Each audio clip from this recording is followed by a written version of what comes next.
Good morning, good afternoon, good evening, depending on where in the world you are as we continue in our 12 weeks of spiritual exercises. I'm Father Casey Bomir, the Vice President and Secretary of the University and the Director of the Institute for Advanced Jesuit Studies here at Boston College. On behalf of my colleagues, Matthew, Tyga, and Ginny, we once again want to warmly welcome you to this, the beginning of week 9 of the retreat, and in particular, to this 5th online presentation of materials that accompany our 12 weeks of retreat. Today, I'm speaking to you from the library at the Institute, and you'll notice some strategically displayed books behind me. These books come from the Institute of Jesuit Sources, the publishing house of our institute. And we have them displayed because if you have found the 12-week book of spiritual exercises to be helpful, keep in mind that grace builds on nature and that there are other Jesuit sources that might help you continue to deepen your appreciation and understanding of Jesuit history and spirituality and pedagogy. So as we near the end of the retreat, you might take a moment to look at the web store to see some of the other materials that might be helpful for you as you continue to strengthen your interior life during these very, very interesting times for our nation and for our world. Last time we gathered online, we spent time praying about the meditation called the Call of Christ the King. And as you remember, you might recall how Ignatius sets up a comparison. He says, imagine an earthly charismatic person calls me, and invites us to be part of some sort of an initiative that has the potential of making a huge impact, a great difference in the lives of many people, and how likely it would be that we would respond in the affirmative. Because as we grow, we begin to recognize more and more that our lives are not forever, and that we want to make an impact that will have a difference in the lives of those who come after us. So Ignatius says, compare that rapid response to an earthly charismatic person to the call of Christ the King, because every single day affords you and me with opportunities to say yes or to say no to the call of Christ. And I was suggesting online before that it's in the little things that our yeses have a cumulative impact, and that participating in life, being a person of yes, has a cumulative effect in the upbuilding of on earth as it is in heaven. Well, today's material for our online presentation is very much connected to the call of Christ the King. So what I want to do is focus on what I would categorize as distractions, things that the bad spirit wants to make use of in order to keep us from responding with a yes. So the meditation that we'll begin with today is called the Two Standards. And for those who don't know, a standard is a flag, a banner. And remember, Ignatius's background is in the military, that he has an appreciation for that kind of military imagery. Now, I was never in the service myself, but one can imagine how, like in a movie, when differing opposing sides are about to engage in a battle, oftentimes there's a soldier on a horse leading the charge, and that soldier is carrying in his hands a large banner, a large standard. And that flag seems to hold two purposes in the midst of battle. And the first that I want to suggest is that it provides direction. Again, when those opposing sides begin to encounter each other, at least in the movies, there's all sorts of dust, there's all sorts of mixing, because they start to get a little bit lost as they intermingle. So a soldier in the midst of battle could look upon the horizon and then see that standard and know, well, that's the direction in which I need to be moving. So the first purpose is that the standard provides direction. The second, it seems to me, is that the standard provides inspiration. One can imagine how in the midst of battle, the temptation for discouragement, the reality of fatigue, the comparison with one's colleagues who begin to get disillusioned or who are injured or who decide to quit, all of these factors would have an impact upon the soldier, and that soldier would gaze upon the standard and find inspiration, because upon any standard, any flag, there is an insignia that is laden with meaning, that's meant to inspire one to continue to fight the good fight. Imagine, for example, our own nation's flag. As they bring that body of the soldier back from Iraq or Afghanistan, and how very solemn that ceremony is as the flag is folded so very carefully and then so reverently presented to the family. Or imagine in the Olympics when that athlete wins the gold medal and then her nation's flag is hoisted and the national anthem begins to play. Often a good camera person pans into the face of that athlete, and as she watches the flag raise, oftentimes you'll see a tear fall from her eye. So inspired is she for what it is that she's done for her nation. So again, the standard seems to provide direction and inspiration. In this meditation of the second week of the spiritual exercises, Saint Ignatius reminds us that one standard belongs to Jesus Christ, whom he addresses as our supreme commander and Lord, and the other standard belongs to Lucifer, the devil, whom Ignatius names as the mortal enemy of human nature. First, we're to consider how Jesus calls and desires every single person to come under his standard, and how Lucifer, in opposition, desires to call every person under his. We're asked to imagine a great plain in the region of Jerusalem, where the supreme commander of the good people is Jesus Christ, and then another plain in the region of Babylon, where the leader of the enemy is the devil. And here's the grace that we seek as we pray with the two standards. We want insight into the deceits of the evil leader and help to guard ourselves against them. And we want insight into the supreme and truthful commander and the grace to imitate him. In other words, this: each of these sides has a strategy in mind to try to get us under one side or another. And we want to know what that strategy is ahead of time.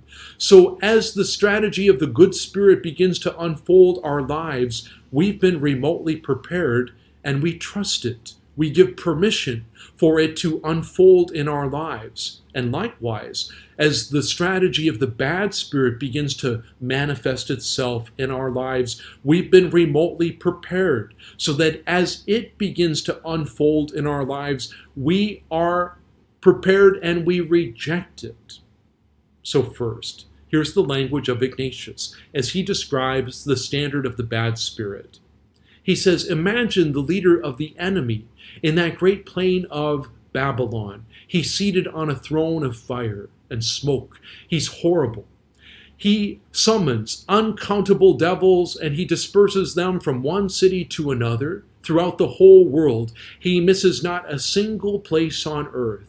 And he commands those bad spirits to set up snares and chains.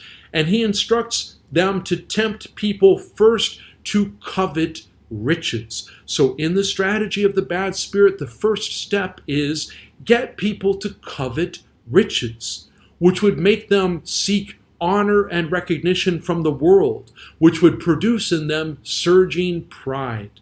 So those are the three steps of the bad spirit's strategy. get people to covet riches, which would produce in them an insatiable desire for honor and recognition from others. And the third would be to get them to be dependent upon pride. And from these first three steps, every other vice, like greed and envy and lust and sloth and covetousness, come tumbling down upon us, and bam, we're under the standard of the bad spirit. Now, the question is, what are riches? That category of riches, what does it mean? Well, that's a very good question. That's something for you to pray about as you continue in the spiritual exercises. My 2 bits, and again, it's much, much more than this. But I would say that riches, one way to think about riches as a category, riches are any secondary identity that I live with, that I make believe, that I promote as if it were primary, as if it were the core, the end-all and be-all of my very existence. So riches could be my youthful body. Riches could be my credential from Marquette University. Riches could be my fantastic vacation home. Riches could be my athletic capacity. Riches could be my iPhone 16 Plus A. Riches could be anything, any secondary gift that I live with and promote as if it were primary, as if it were the core of my life. For example, I mentioned to you at the very beginning that when I started in teaching, I taught at our Jesuit high school in Omaha, Nebraska. I loved teaching high school. I ate, drank, and slept high school. And I used to tell people that I was born to teach high school. Well, we Jesuits don't make our assignments. And after 3 years, high school teaching was taken from me. And I suffered. I was a sad pumpkin for 2 years. I was sent to Boston. And that's not where I wanted to go. So I suffered because I did not know who I was. My identity, high school teacher, had been taken from me. And I suffered. And finally, in my prayer, I heard God reveal to me, I didn't make you to be a high school teacher. I made you to be my beloved son, a friend of the Lord, a temple of the Spirit. High school teaching was a gift for your life to help you know better who you are. That's beautiful. It's challenging. Here's the language of Ignatius as he describes the standard of Jesus. Imagine the supreme and truthful leader, Jesus Christ. Consider how he takes his place in the great plains near Jerusalem in an area which is lowly and beautiful and attractive. He chooses many people to be apostles and disciples, and he sends them throughout the whole world to spread his gospel among people of every state and condition. And he recommends to them that they help people by attracting them first and foremost to the most perfect spiritual poverty, which would produce in them a lack of desire for honor and recognition, which would further produce humility. And that from spiritual poverty, and perhaps actual poverty, but first and foremost spiritual poverty, lack of recognition, and humility, every other virtue would come tumbling upon you, and bam, he's got you. You're under the standard of Jesus. Now the question is, what is spiritual poverty? Well, that's a great question. That's something for you to pray about as you continue in your spiritual exercises. My 2 bits, and again, it's much, much more than this. But I would say that one way to think about spiritual poverty is my living in the world, recognizing that all of my secondary gifts are indeed secondary.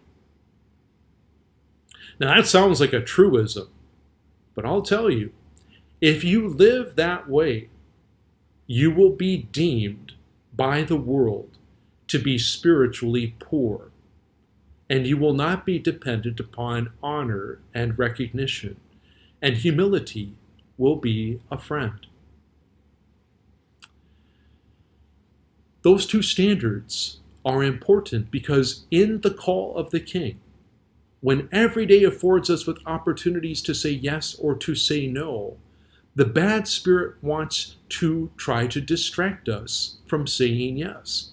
Isn't that interesting to think about how every day there's like a little battle that goes on for you, for me, trying to get us on one side or the other. Now again, this is a dichotomy. You know and I know that things in life aren't so black and white. But I think Ignatius's purpose in setting up these opposing sides is to help us see the spectrum of the field of life and for us to assess where in the midst of this are we located and what are we doing? How are we participating? The bad spirit wants us to get consumed by the secondary gifts of our lives so that they become my precious and that we become utterly dependent upon them as opposed to being dependent upon divine love. So riches, recognition, our own pride serve as deterrents to keep us preoccupied from saying yes to participating in something greater than ourselves. And that's where disorder comes in, because we've taken secondary things and we've made them into idols. We've made them end-alls and be-alls of our lives. So part of the exercise that you and I are invited to repeat is this capacity to rest gently in the core identity that has been bestowed upon you and me, the unconditional love of God, and to allow that to become the fuel that propels us out of bed to participate by saying yes. Because if that's not the fuel that motivates, if riches or honor or pride are the fuels that we draw from, we discover that they're not nutritious, they're not sustaining, they're not going to propel us in a good way that produces fruit that will last. And I think this is true. I struggle with it. I bet I'm not alone. I think this is at the heart of our human condition. And that's why I think it's good for us periodically to ponder the call of Christ the King and the standard of Jesus, and to assess where are we in the midst of the field and where would we like to be. It's not meant to be a judgmental exercise. It's meant to be an inspiration, recognizing that every day affords us with these opportunities to say yes. Every day is new. Every day there's a new calling for you, for me. And that every day there's a little fight that goes on to try to get us on one side or the other. That's the first distraction that I want to talk about. The second is this. I don't know about you, but sometimes late at night, I can start to stew. I'll be laying there and I'll think about how, again, this is some years ago, but how my mom had called me and asked me to talk to my dad to tell him to stop mowing the lawn and to hire someone to do it for him. So as I lay in bed, I start to worry about my dad. I see him in my mind's eye, pushing that mower, dragging his feet, the sun beating down upon his bald head, drenched in sweat, with a bad heart.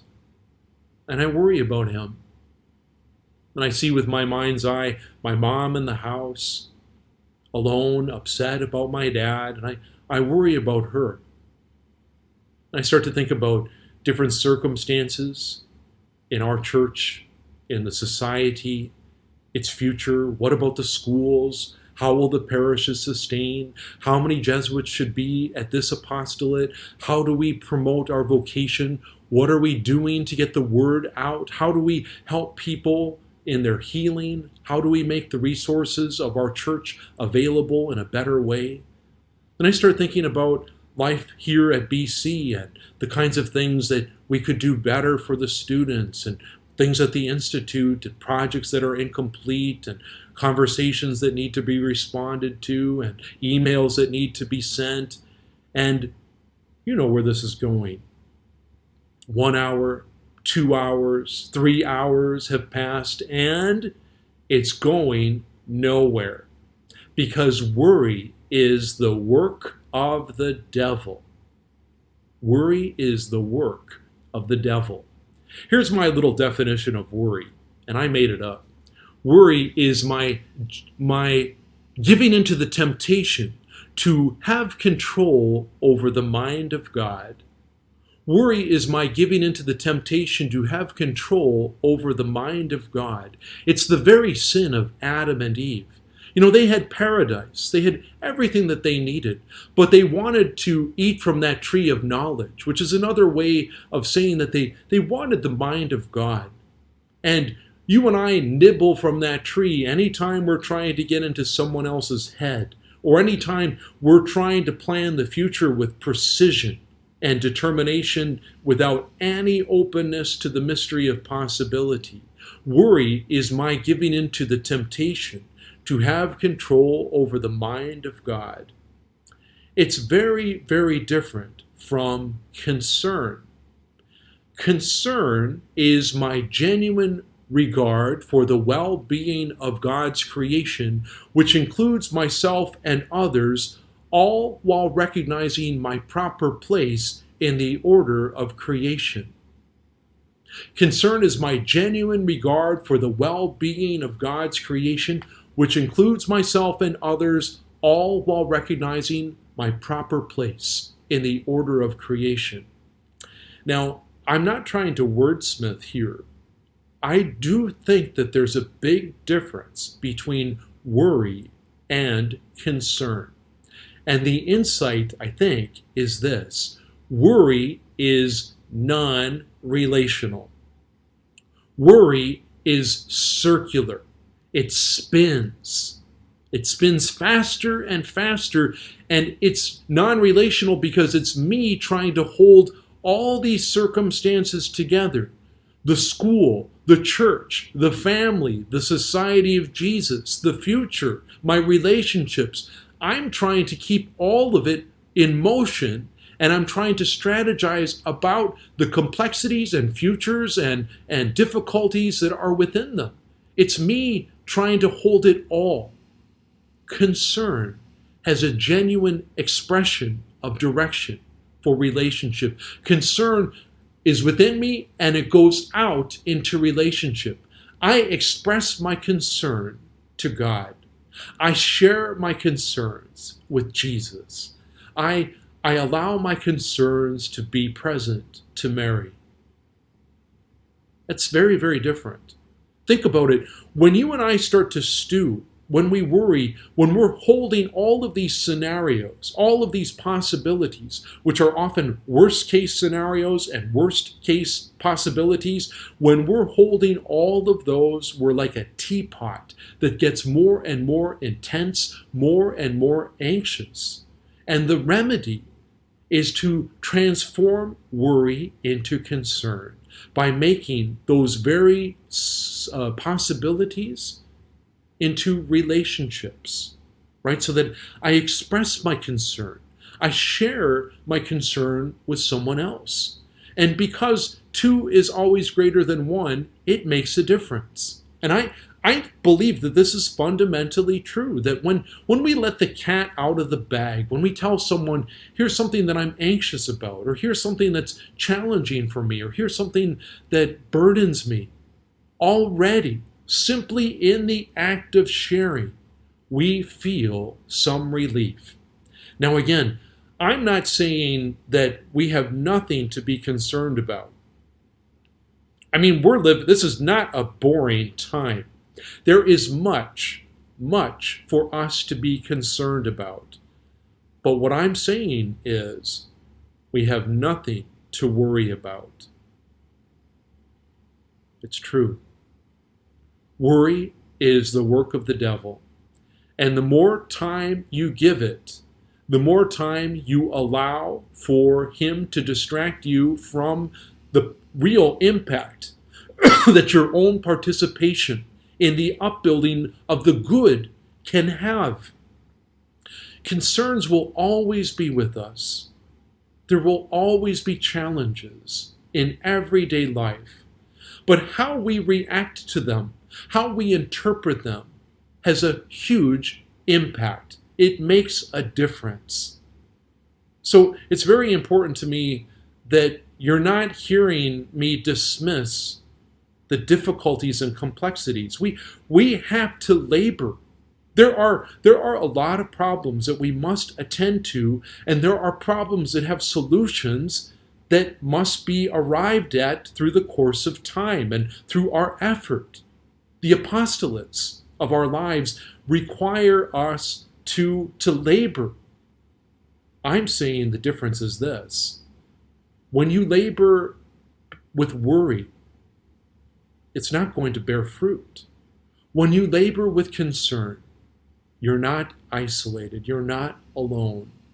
And that gives us a relief. That provides us with the energy to continue to say yes, and to do so with the light of possibility, the image of hope that I believe the good Spirit plants in every heart, every mind.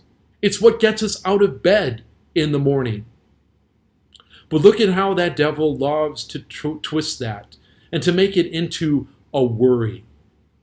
So, again, you're in charge of how you react, how you interpret. Let's let our worries be transformed through spiritual exercises into concerns that serve the possibility of deepening our relationship with God, so that we can become people with more firm capacity to say yes, to respond to the call of Christ. So that's our material for today. Let's continue to pray for each other. Let's ask the Lord to bless the remaining weeks of our retreat. And once again, I'll look forward to being with you soon. Take care, everyone.